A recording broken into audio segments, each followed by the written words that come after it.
Stellen Sie sich ein Universum vor, das nicht aus Planeten und Galaxien besteht, sondern aus Welten, die durch die Wurzeln und Äste eines gewaltigen Baumes miteinander verbunden sind. Ein Baum, dessen Krone den Himmel berührt und dessen Wurzeln tief in die Dunkelheit hinabreichen.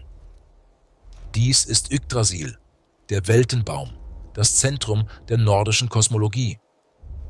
Die Wikinger und ihre Vorfahren sahen das Universum nicht als leeren Raum, sondern als ein komplexes Geflecht aus 9 Reichen. 9 Welten, die in Mythen, Sagas und Liedern beschrieben werden. Welten, die von Göttern, Riesen, Zwergen, Menschen und Toten bevölkert waren. Doch was genau sind diese 9 Welten? Wie stellten die Wikinger sich ihre Ordnung des Kosmos vor? Und warum spielte gerade der Weltenbaum Yggdrasil eine so zentrale Rolle? In diesem Film nehmen wir Sie mit auf eine Reise durch die nordische Mythologie. Wir erklären die Struktur des Kosmos, stellen die 9 Welten vor und zeigen, wie diese Vorstellungen das Denken, die Religion und sogar den Alltag der Wikinger geprägt haben. Die nordische Mythologie, wie wir sie heute kennen, ist das Ergebnis jahrhundertelanger mündlicher Überlieferung. Erst im Mittelalter, als Island bereits christianisiert war, wurden die Mythen in Schriften wie der Edda und der Heimskringla niedergeschrieben. Die ältere Edda, Lieder-Edda, enthält Götter- und Heldenlieder, die wahrscheinlich auf viel ältere Traditionen zurückgehen. Die jüngere Edda, verfasst von Snorri Sturluson im 13. Jahrhundert, erklärt die Mythen systematisch und wurde zu einer zentralen Quelle für unser heutiges Verständnis. Für die Wikinger waren diese Geschichten mehr als nur Unterhaltung. Sie gaben Antworten auf die großen Fragen: Woher kommen wir? Was erwartet uns nach dem Tod? Wie ist die Welt aufgebaut? Die Kosmologie war eng mit der Religion verbunden. Rituale, Opfer und Feste standen in direktem Zusammenhang mit der Vorstellung von den 9 Welten. Wer ein Opfer brachte, tat dies in der Hoffnung, die Götter gnädig zu stimmen und damit das Gleichgewicht im Universum zu wahren. Auch die christlichen Chronisten, die Wikinger beschrieben, erwähnten immer wieder deren heidnische Weltsicht. Doch vieles von dem, was wir heute wissen, stammt aus Archäologie, Sprachwissenschaft und vergleichender Mythologie. Die 9 Welten waren also nicht nur ein religiöses Konstrukt, sie waren der Rahmen, in dem die Wikinger ihre eigene Existenz deuteten.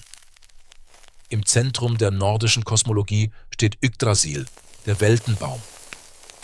Seine Wurzeln und Äste verbinden die 9 Welten miteinander. 3 gewaltige Wurzeln reichen in unterschiedliche Sphären. Eine nach Asgard, die Welt der Götter, eine nach Jotunheim, die Welt der Riesen, eine nach Niflheim, die Welt des Eises und der Toten. Unter dem Baum leben mythische Wesen. Der Drache Nidhöggr, der an den Wurzeln nagt, die 4 Hirsche, die seine Blätter fressen, das Eichhörnchen Ratatoskr, das Nachrichten und Beleidigungen zwischen Adler und Drache überbringt. Yggdrasil war für die Wikinger das Symbol des Lebens und des Kosmos zugleich. Er verband Himmel, Erde und Unterwelt und war damit ein Bild für Ordnung und Balance, aber auch für die ständige Bedrohung durch Chaos. Asgarder, auch Asgard genannt, war die Heimat der Asen, des wichtigsten Göttergeschlechts der nordischen Mythologie. Hier lebten Odin, Thor, Frigg, Balder und viele andere Gottheiten, die über das Schicksal von Menschen und Welten wachten. Die Stadt war von einer mächtigen Mauer umgeben, die, wie die Mythen berichten, von einem geheimnisvollen Baumeister errichtet wurde. Innerhalb dieser Mauern lagen prachtvolle Hallen, jede einem bestimmten Gott zugeordnet. Valaskjalf, Odins Halle, mit dem Thron Hlidskjalf, von dem er die ganze Welt überblicken konnte. Bildskirnir, Thors riesige Halle, die größte von allen, in der er mit seiner Familie lebte. Folkvangr, die Halle der Göttin Freyja, in die die Hälfte der gefallenen Krieger kam, die andere Hälfte zog nach Valhalla. Asgard war nicht isoliert. Eine Regenbogenbrücke, die Bifröst, verband es mit Midgard, der Welt der Menschen. Diese Brücke wurde von Heimdall, dem Gott mit den scharfen Sinnen, bewacht. Die Asen waren nicht nur Herrscher, sondern auch Schützer der Ordnung. Ihre Welt symbolisierte Macht, Wissen und göttliche Verantwortung. Doch Asgard war auch verwundbar. Immer wieder bedrohten Riesen und Unheilsmächte das Gleichgewicht. Während die Asen für Krieg, Macht und Herrschaft standen, verkörperten die Wanen Fruchtbarkeit, Wohlstand und Naturkräfte. Ihre Heimat war Vanaheim, ein Reich, das eng mit den Zyklen von Erde, Wachstum und Ernte verbunden war. Die bekanntesten Vanengötter waren Njörd, Gott des Meeres, des Windes und des Reichtums; Freyja, Göttin der Liebe, Schönheit und Magie; Freyr, Gott der Fruchtbarkeit, des Friedens und des Wohlstands. Die Mythen erzählen vom Krieg zwischen Asen und Vanen, einem der ältesten Konflikte der nordischen Religion. Doch statt in endloser Fehde zu verharren, schlossen beide Seiten Frieden. Ein Austausch von Geiseln, unter ihnen Freyr und Freyja, führte dazu, dass die Vanen einen festen Platz in Asgard erhielten. Vanaheim selbst wird in den Quellen nur selten detailliert beschrieben. Doch es gilt als eine Welt des Überflusses, in der Naturkräfte harmonisch wirken. Für die Wikinger war es das Symbol für Fruchtbarkeit und den Kreislauf des Lebens. Midgard war die Heimat der Menschen, unsere Welt.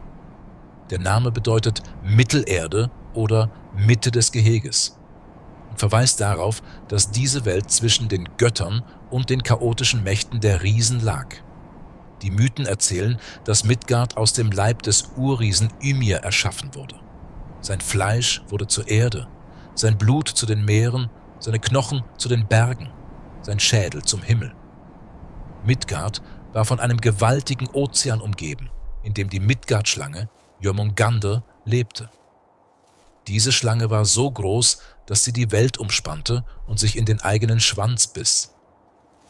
Die Menschen in Midgard standen in enger Verbindung zu den Göttern, die sie beschützten, aber auch prüften. Opfer, Feste und Rituale sollten diese Beziehung aufrechterhalten. Die Regenbogenbrücke Bifröst war die direkte Verbindung zu Asgard, ein Symbol dafür, dass die Menschen zwar sterblich, aber Teil des göttlichen Kosmos waren. Jotunheim, auch Jötunheimr genannt, war das Reich der Riesen, Jötnar, der Erzfeinde der Götter. Svarthos.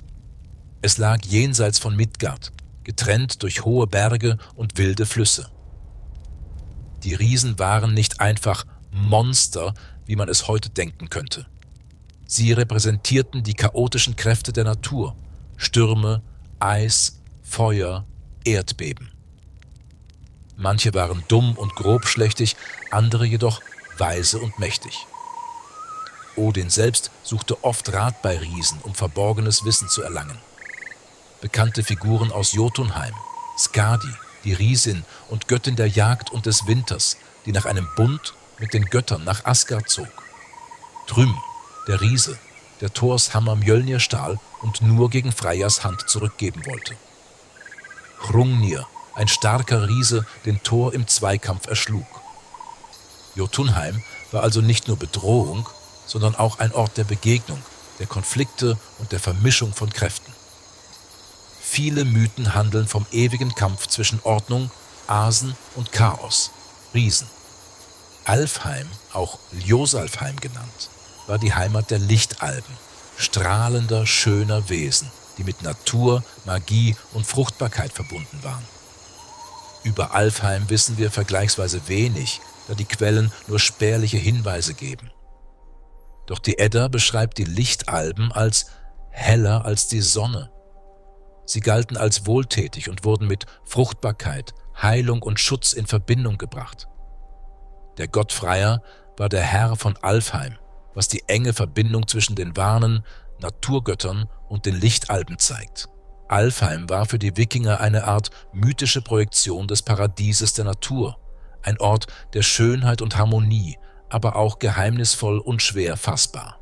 Die Welt der Zwerge wird in den Quellen manchmal Nidavellir, dunkle Felder, und manchmal Svartalfheim, Heim der Schwarzalben, genannt. Hier lebten die geschicktesten Handwerker der nordischen Mythen. Die Zwerge waren klein, kräftig und oft unterirdisch tätig. Sie schufen die größten Schätze der Götterwelt: Mjölnir, Thors Hammer, Gungnir, Odins Speer, Draupnir, der goldene Ring, der sich selbst vermehrte, und Skidbladnir, das magische Schiff, das man zusammenfalten und in die Tasche stecken konnte. Die Zwerge waren Meister im Schmieden, aber auch listig und manchmal gefährlich. Sie standen zwischen Göttern, Menschen und Riesen, Händler, Trickser, Künstler. Ihre Welt symbolisierte den Reichtum der Erde: Gold, Silber, Eisen, aber auch Wissen um das Verborgene.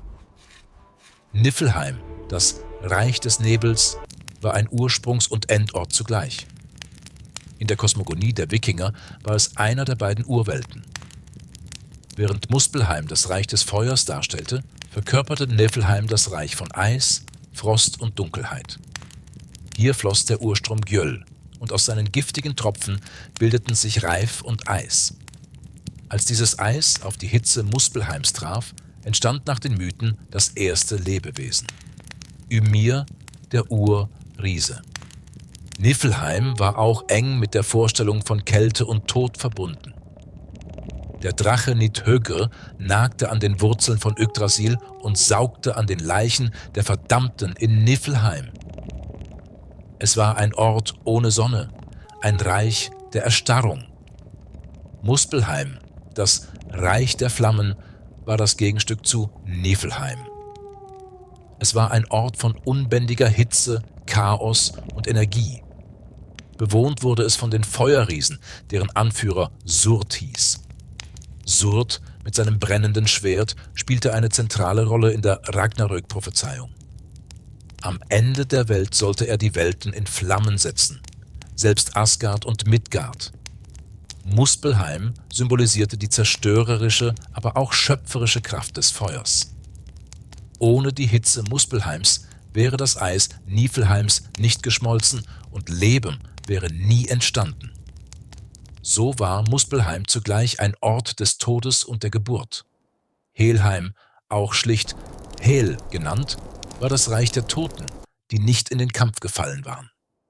Es war benannt nach seiner Herrscherin, der Göttin Hel, Tochter von Loki. Helheim war nicht unbedingt ein Reich der Strafe wie die christliche Hölle, sondern ein Ort der Ruhe und Schatten. Wer an Altersschwäche, Krankheit oder Unglück starb, ging dorthin. Doch die Quellen zeigen auch eine dunklere Seite. Hel wurde als grausame, halb verweste Gestalt beschrieben. Ihr Reich war kalt, grau und trostlos. Die Halle Eljutnir, ihr Sitz, war von düsteren Symbolen geprägt. Hunger war ihr Tisch, Elend ihr Messer. Für die Wikinger war Helheim ein Schreckgespenst. Nicht, weil es ewige Qualen versprach, sondern weil es das Gegenteil ihrer Idealvorstellung war. Nicht im Kampf zu sterben bedeutete, ohne Ruhm und ohne Lieder in Vergessenheit zu geraten. Alle 9 Welten waren durch die Weltesche Yggdrasil verbunden. Sie bildeten ein Geflecht von Kräften, das das Denken der Wikinger prägte. Ordnung gegen Chaos, Asgard versus Jotunheim, Leben und Tod, Midgard versus Helheim, Hitze und Kälte, Muspelheim versus Niflheim. Dieses Gleichgewicht machte ihre Mythen so faszinierend. Für die Wikinger war das Universum kein starres System, sondern ein lebendiges, zerbrechliches Gleichgewicht von Gegensätzen.